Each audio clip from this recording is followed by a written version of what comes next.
salutations, my dearest friends. My name is Samantha, and today I'm going to be talking about some romance novellas that have amazing LGBTQ representation.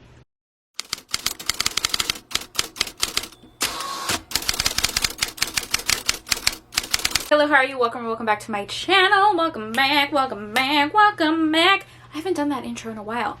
Welcome back, my friends, and welcome back to Trope Week. If you don't know what Trope Week is, it is a series that I do occasionally here on my channel where for an entire week I pick specific romance book tropes and give you a bunch of recommendations. It is June and it is Pride Month, baby. We are talking all about queer romances, and we've been doing so all week long. I have had so much fun chatting with you guys. Talked about it all: sapphic romances, romances with asexual representation, fantasy books with queer representation. The list goes on, and I'm having so much fun at filming these videos. So if you want to catch up, I will leave the playlist down below. It's called Trope Week Playlist by yours truly. I'll leave it down below so you can catch up. But today we're going to be talking about one of my favorite things, and that is romance novellas.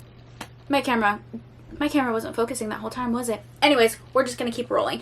Your girl loves a good novella. I tend to get in reading slumps very, very often, and the number one thing that helps me with that is a novella. A perfect novella is giving me everything that a full-length novel is giving me, just wrapped up in like in a cute little short package. You know what I mean? Honestly, I will reach for a novella before I'll reach for a full-length novel. It introduces me to an author, and I have so many that have amazing queer representation that I feel like are so underrated, and I just need more people to read. So that's what we're going to be talking about. You guys already know the drill. There is absolutely no way that I'm going to be doing a video and I'm not going to recommend my favorite author of all time. Marina Vivancos.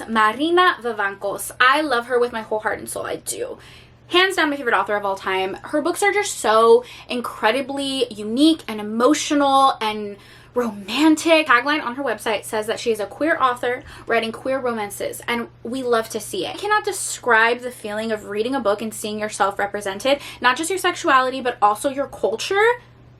Like, that is unmatched. That is pure joy just to feel seen, and that's what her books give me. That is why I am always recommending her so hard. And even like the mental health representation in her books, just unfreaking matched. So the first one is quite easily my favorite book of all time, and that is Divine River. It is a small town male friends to lovers romance. Obviously this is a romance, but it really follows our character Mike and his journey as he is exploring his sexuality and his identity. Mike is in a place in their life where they realize that they enjoy being both masculine and feminine, kind of like breaking those gender norms. He comes from a very small town and has a father that is not understanding or accepting, so he's hidden those pieces of himself until one day he meets our hero Jason. Jason moves next door to him, they're neighbors, and they instantly become best friends. Like I said, this is a friends to lovers romance. Friendship starts off as something so sweet and pure because Jason just understands Mike and supports him through this journey, and then it just easily blends into the sweetest romance possible. This book is so beautiful, and like seeing Mike's journey as he is discovering himself, there is just something so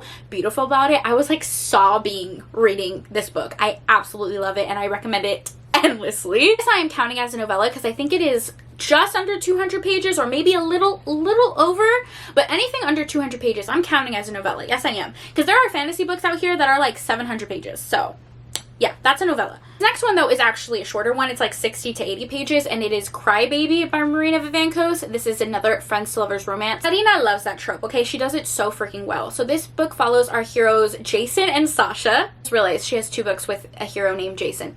Anyways, two heroes are best friends. They work together and originally just started as co-workers. Their friendship easily developed because they do have a lot in common. Jason is bisexual, and he is kind of like discovering this kink of his that he likes to make people cry. Not crying in like a degrading way or even in a BDSM way. He likes when they like cry when they're overwhelmed with like pleasure and passion. He's kind of like learning and playing around with that. One night he ends up going out with his best friend Sasha, and his best friend ends up approaching him about having like a friends with benefits type of situation. Sasha has always known that he was gay. However, he also came from a family that wasn't entirely supportive of it. He's never been able to explore that side of him, and he doesn't really feel comfortable with anyone else but his best friend. They have this friends with benefits situation situation. Obviously, real feelings get involved. This is like the perfect novella to me because I felt the emotional connection between our characters. I felt like the sexual chemistry, but also, again, the banter had me laughing for days. I absolutely love the pair of them. I personally could go on and on and on about Marina Vivancos and her novellas because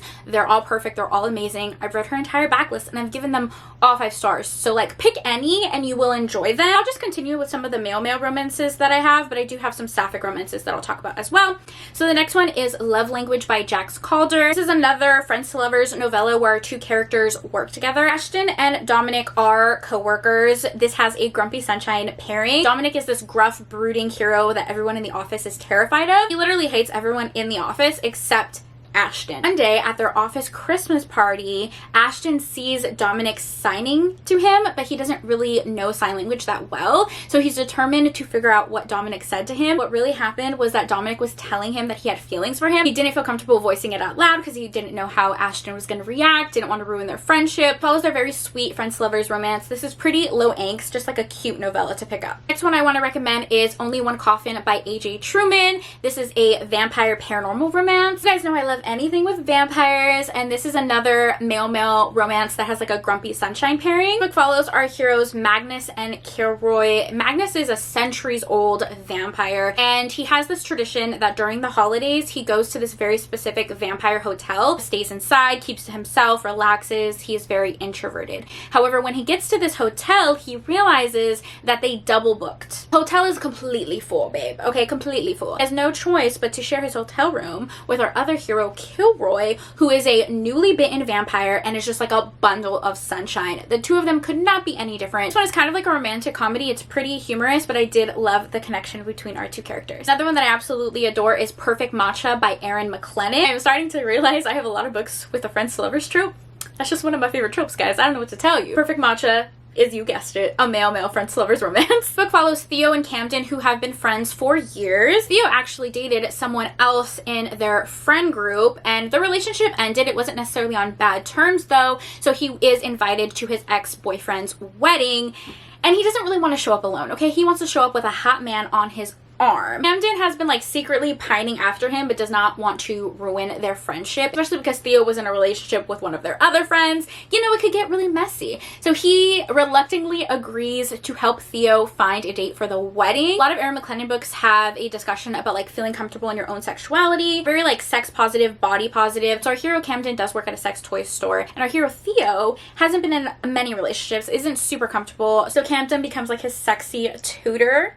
I love a good teach me moment, and of course they end up falling for each other. One is simultaneously sexy and sweet, which is my perfect combination. Another book that has that blend of sexy and sweet is Never Have I Ever Gone Skinny Dipping by Riley Hart. This one follows our hero Mickey, who is a librarian, and he is very introverted. He definitely thrives off of having a schedule, having a routine. So he has a routine that he goes to this one coffee shop every single day. He even has like his own table that he likes to sit at every single day, and he has developed a crush on the very sexy coffee shop owner Ronan. A lot of banter and flirtation between them, and then eventually Ronan does ask Mickey out on a first date. This is also kind of a second chance romance because our 2 characters do know each other without even realizing it. When they were younger, they were like in this gaming group chat online, actually like the first people that they came out to and kind of told each other that they were gay, and they really became like online friends, and they were supposed to meet in person. However, something happened where they were not able to, and now luck would have it they do end up kind of like finding each other again as they're a little bit older. Mickey is kind of like tired of always needing routine in his life, so he ends up creating this bucket list of all of these adventurous things that he wants to do,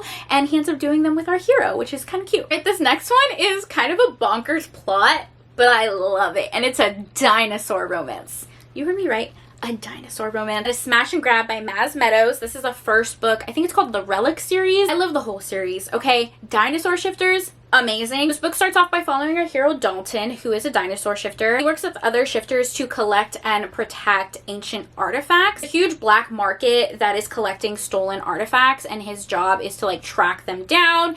He ends up meeting our hero because he is a paleontologist and archaeologist. I'm not quite sure what the difference is there. I simply do not have the time to look it up, but he is one of those things. He gets a hold of this very precious artifact and people are trying to steal it from him. The hero comes to protect him and it follows their romance. This book is hilarious. Absolutely hilarious. Hero Dalton is so unbelievably unhinged. And I love it. I fucking love it. Then the last male romance that I'm going to talk about is Meet Cute Club by Jack Harvin. This one follows our hero Jordan, who absolutely loves romance novels. He started reading them at a very young age because his grandmother was really into them. And it was like a way for him and his family to bond. So he tries to start his own book club. And he's never really gotten along with our other hero, Rex, because Rex has always made fun of romance novels and thought they were cheesy. Until one day Jordan starts his own book club. Rex joins and it follows their romance. This has like an enemies to lovers vibe, lots of cute banter. All right, let's talk about some sapphic romances now, and then I do have some poly romances that I'll talk about in a second. So the first sapphic romance that I love, and I've probably reread this novella so many times, it's another one by Erin McLennan. It's called Party Favors. This is a part of her So Over the Holiday series. She has an entire like novella series that is based on different holidays, 4th of July, Christmas, Valentine's Day, etc., etc. This one is based on New Year's and you can totally read it out of order. It's a sapphic friends lovers romance. Our two heroines end up meeting online and really bonding over their shared love of fashion and music. Decide that they're going to meet for the very first time during New Year's. Both of them create like a bucket list of all this exciting adventurous stuff they want to do. However, when they actually meet in person, there is an instant like chemistry that they cannot deny and they end up spending the holidays together. It is just so freaking good. I've said it before. When it comes to sapphic romances, I feel like a lot of times it could lean into like cutesy rom-com sweet moment, right? But sometimes I want something that is steamy and sexy and hot. Party Favors. Party Favors by Erin McLennan gives me that vibe. Oh, I love our characters in this book so much. Another one that is kind of based around the holidays is Set the Record Straight by Hannah Bottom Young. This one is technically a Christmas romance. I know some people won't read unless it's actually Christmas, but I have to mention it because it's so good. It is so good. This is another friends lovers romance, but this one has a fake dating trope to it. So one of our heroines is recently out of a really bad breakup. She dated one of her coworkers and the relationship did not end well whatsoever. Her girlfriend actually cheated on her with another one of their coworkers.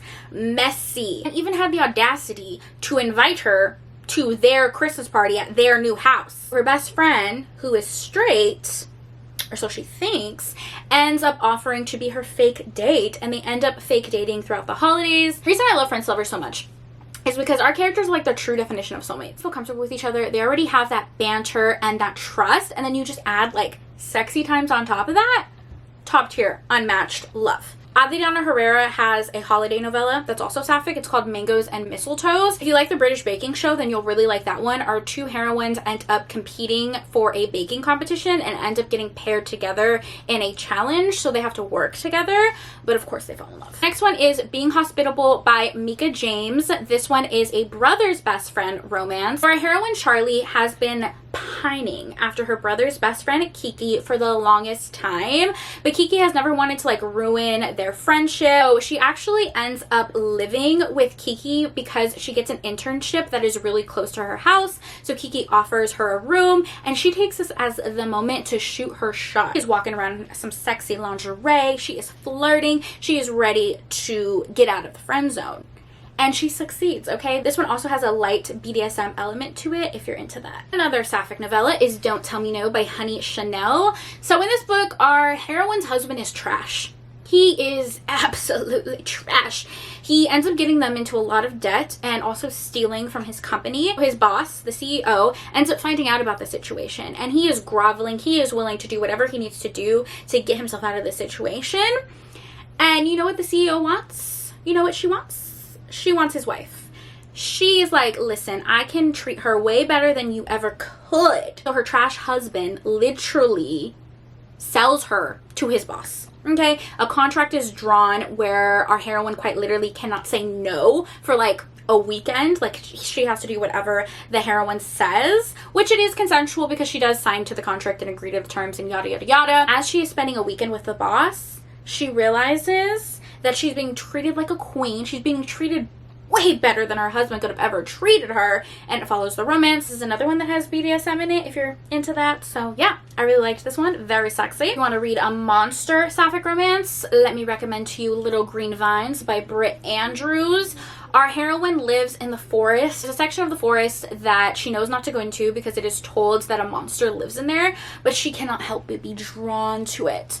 Our other heroine is a succubus demon and is like calling to her, and ends up drawing our heroine in, and they have a time. Let me tell you, they have a very sexy time in that forest. I loved it. On another book that has like paranormal elements to it, I would recommend Witching Moon by Poppy Woods. This is a sapphic romance with witches. Heroine is a witch, however, she doesn't have any magic. Yeah, she has no magic to speak of. She comes from a very long line of powerful witches, and she's so desperate to prove her worth to her family. However, she has not been able to master her magical abilities. One day she's trying to perform a spell, and she ends up fucking up, doing it completely wrong, and summoning the moon. The actual moon. The moon goddess Luna ends up appearing, and she has to figure out a way to send her back before disastrous things happen. This one is fun. I really liked it. Let's talk about some poly romances. One that I adore is Trouble by Risley Adams. This is a romance between two girls and one guy. Katie and Hendrix are like an existing couple. I can't remember if they're married in this book. I feel like they are, but they have an open relationship. So they like to invite people into the relationship and share between them. Always worked for them. Always been a sexy time for them. Honestly, they love sharing people, and I love that for them. Okay, keep things spicy in the marriage. Two of them end up meeting our other heroine, Nova, kind of separately. Like they each have their own meet cutes. They realize that they're both crushing on the same girl. They invite her into the relationship, and it becomes a polyamorous romance. Absolutely loved this one. I felt like it was such a perfectly balanced poly romance. What I really truly love about it is just the relationship dynamics, how the couples communicate, how they work, how they just live regular life. I find it fascinating. And like in this economy, 3 people with full-time jobs, full-time incomes, that's honestly, that is what we all need to be doing. So I love this one. Another one with an open relationship is Neighborly by Katrina Jackson. It starts off by following our couple. They're a young couple that is moving in together for the very first time. Our hero is a professional boxer. He's really making a name for himself, and our heroine is very supportive of that. So they end up like renting this duplex from a married couple. The houses are connected, but they also have like their own living spaces. The married couple that is renting the house does have an open relationship. When the wife meets our heroine, oh, the chemistry is there. The two girls have this instant chemistry with one another, and their partners recognize that, and they're into it. They want them to have their own little moment, so they do. I go on and on and on about some of my favorite novellas, but I'm going to end the video here. If you guys have any recommendations for novellas that have good queer representation, please let me know, and I will read them. Maybe I'll do a whole video. I don't know. Thank you guys for joining me in this week of Trope Week. Leave me an emoji. I keep forgetting to say that in my videos. What emoji should we use? Zone out. I feel like we've already done the rainbow emoji, but it's like Pride Week. We have to, right? So leave the rainbow emoji down below if you enjoyed this video and you stayed this long, so I know that we're bookish besties. As always, thank you for taking time out of your day to spend time with me. It means the world to me. I hope you guys are all staying happy and healthy, and I will see you in my next video. Bye!